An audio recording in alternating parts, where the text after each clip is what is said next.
This is Easy Rider, the 1969 motorcycle film directed by Dennis Hopper, produced by Peter Fonda and starring them both. The story isn't driven by a plot, but Billy and Wyatt have just made a lot of money from a drug deal and now they're going to Louisiana for Mardi Gras. The film is a mirror for the time in which it was made, bringing the counterculture to the mainstream and speaking to a generation who were hitherto unrepresented by cinema. There are many things to love about this movie, most notably that soundtrack still kicks.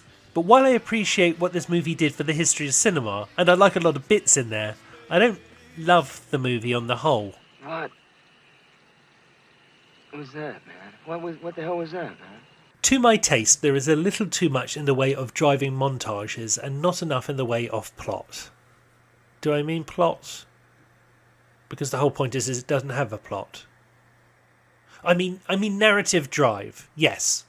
Yeah, and because of its unstructured French New Wave inspired form, it really doesn't know how to end. What happened? This is what I like to call the "oh, it's over" ending, where the events preceding it are not resolved. The movie just comes to an abrupt halt. This is Quentin Tarantino talking about that final scene. One of the things that made the movie commercial, along with the performances, along with the costumes, along with the music, along with all the accoutrement that the film offers, was its ending. Its nihilistic ending, the idea that the characters would die senselessly for no reason whatsoever and just be left there, their blood staining the asphalt. And that became one of the commercial aspects of the movie, because it kind of promoted a new view amongst young people in America. It's, well, you can't win. Yeah. It was a very nihilistic time in America when it came to thinking about the America we had grown up in, the America we had been told what America is, the apple pie image. And Easy Rider kind of flies in the face of that. In fact, the most famous scene is the campfire scene where they dissect it. For your freedom, yeah. Yeah. You go, well, isn't it what freedom's all about, man? Well, that's what they say. Yes. It's all about. But when they meet a person who's really free, right. that they can't have that. Yes. Who actually wrote Easy Rider is up for some debate. In Shaking the Cage, the making of Easy Rider, it is Peter Fonda who claims to have had the original idea. First thing I thought of was these two guys who've done this journey across America and that they get bumped off by these guys who were poachers. I'd call Hopper, and it was about 4:30 in the morning. He woke me up in the middle of the night and he said, "What do you think of that idea?" And I said, "Did they tell you they'd give you the money?" And I said, "You direct, I'll produce, we'll both write, and we'll both act, we can save some money." A chance encounter with the satirist Terry Southern led to a discussion about the project. "Well, what's your plan?" I said, "Well, we really don't want to write it into a screenplay form.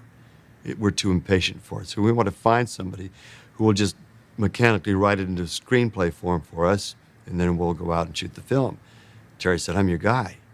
I said, "Terry, your fee is the budget of the film. Come on, give me a break." "No, you don't understand, Peter. I'm your guy."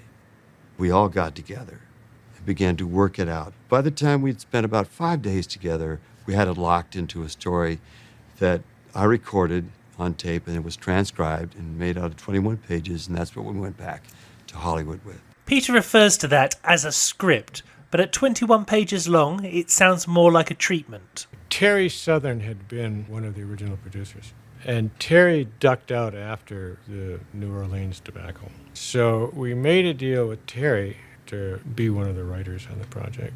We decided to shut down and get a screenplay written and hire a real crew of real people and get kind of professional about the whole thing.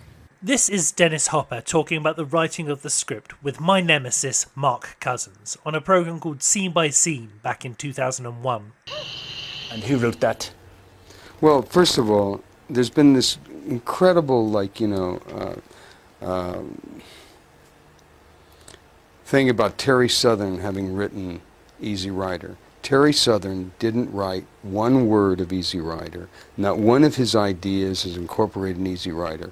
Terry Southern broke his hip, was unavailable, and the only reason his name is on the screen is because Bert Schneider wanted his name on the screen.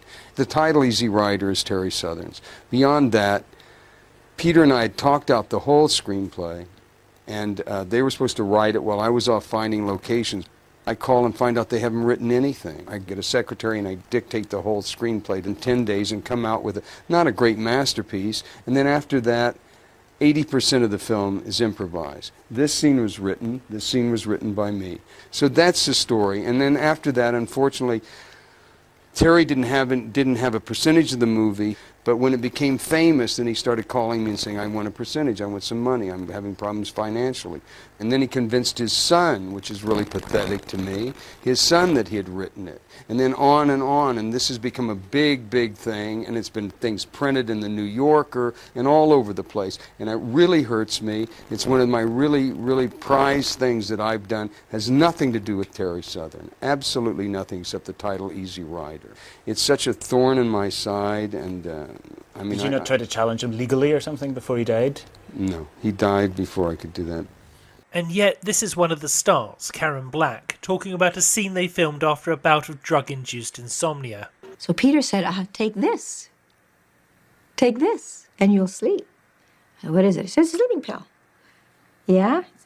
So I take it, and I sort of feel like I'm lying there trying to go to sleep, and Tony is next to me in the other bed, and she's listening to me, and I'm going, Tony, I know this sounds really strange, but I feel like I can't get in my body.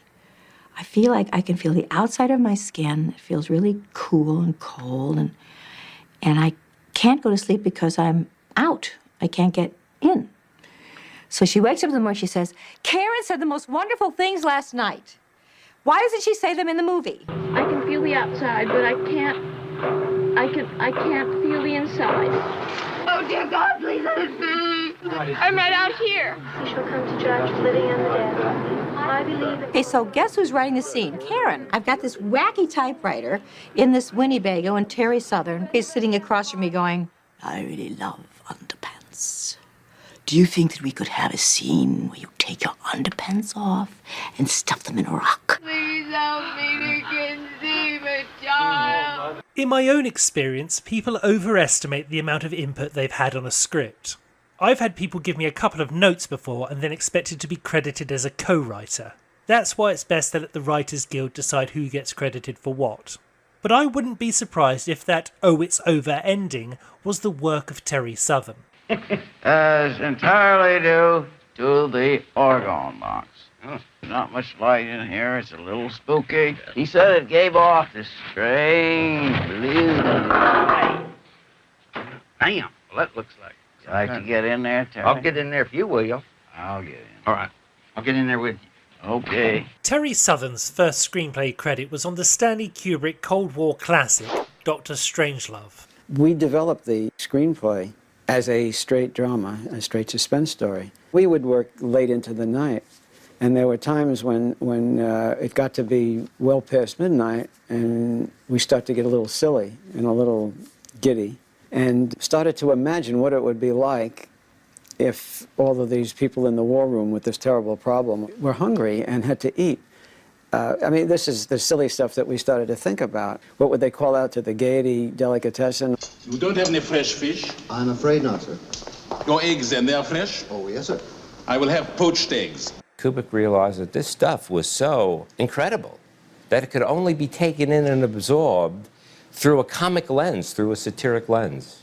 He turns to writer Terry Southern, whose novel Candy caused a media sensation with its bold and satiric look at modern sexuality. I think he contributed a great deal to the satire of the film. Terry Southern was an incredible character with that quirky sense of humor, so he was ideal for the project. For those not in the know, Dr. Strangelove is set during the Cold War. A general has taken leave of his senses and sent bomber planes to attack Moscow.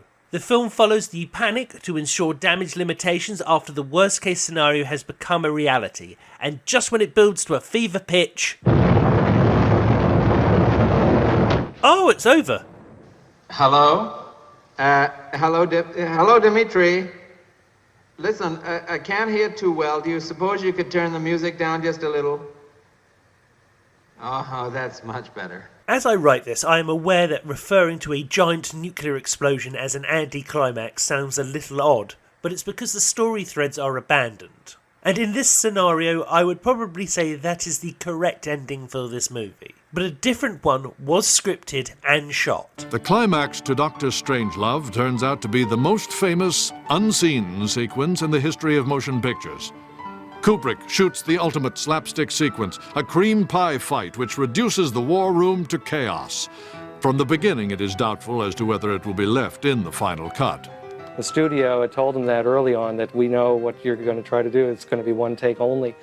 And of course, since they were laughing, it was unusable because instead of having that totally black, which would have been an amazing, like this blizzard, which in a sense is metaphorical for all the missiles that are coming as well, you just have these guys having a good old time. So, as Kubrick later said, it was a disaster of Homeric proportions. I have no idea how much influence Terry Southern had on that sequence being removed. It could just be coincidence. But before we move on, I just want to say I really love this movie. Thank you very much. Thank you. If you want it, here it is. Come and get it. The Magic Christian was based on Terry Southern's novel of the same name. Adapted by Southern and the film's director Joseph McGrath, it sees Peter Sellers as the world's richest man, Sir Guy Grand. He adopts a homeless man sleeping rough in a park, played by Ringo Starr, and together they play a series of pranks just to see what the public will actually do for money. The most essential and fundamental principle of our work is the absolute authenticity of any of its employees' qualifications and credentials. Each must be tops in his field, otherwise it's mere quackery. Just what is our work, Dad? Straight after pulling off their largest and most humiliating stunt, Guy and Youngman Grant go to the park where his adopted son was found, and they bribe the park warden to let them sleep rough, and... no, it's all over. Look!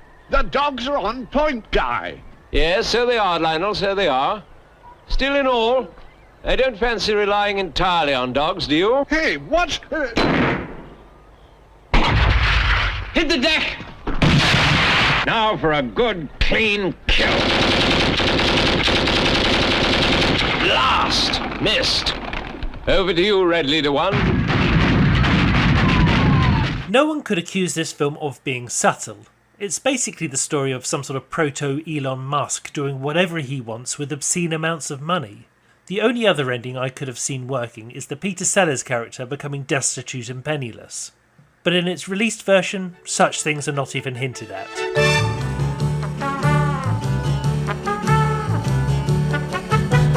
This is Casino Royale, a really rather terrible James Bond spoof. Again starring Peter Sellers, but also David Niven, Orson Welles, Woody Allen and Ursula Andress. Somehow this was a big hit at the time, despite everyone making it having a terrible time and it not making a great deal of sense. Although not credited for his work, Terry Southern was brought in by Peter Sellers to rewrite his scenes. Mr. Evelyn Tremble? Yes, that's right. Isn't Evelyn a girl's name? No, it's mine, actually. Its ending is rather similar to Dr. Strangelove's. 7 James Bonds at Casino Royale. They came to save the world and win the gale at Casino Royale. But the real "oh it's over" moment is the fact that Peter Sellers' character just goes missing from the story halfway through.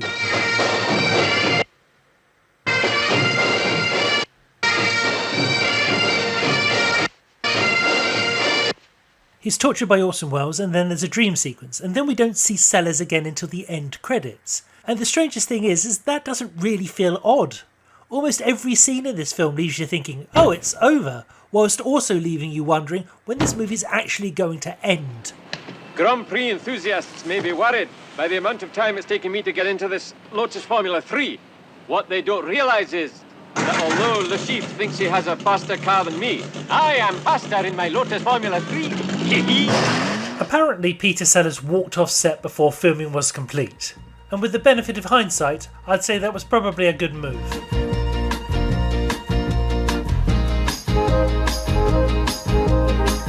This is Barbarella, based on a pretty nutty French comic. It's as if Star Wars was made by the same people who made the 1960s Batman TV series. I'm dead. I'm not really sure I could recount the plot if I tried. There's an angel and a stingray and some munchy dolls, and there's this guy and this one and these kids. And believe it or not, it's actually quite good. Though I'm not really sure how much of Terry Southern's work is on screen, as he is one of 8 credited writers. Oh! This must be the invisible wall. Yes. Now, where's the key?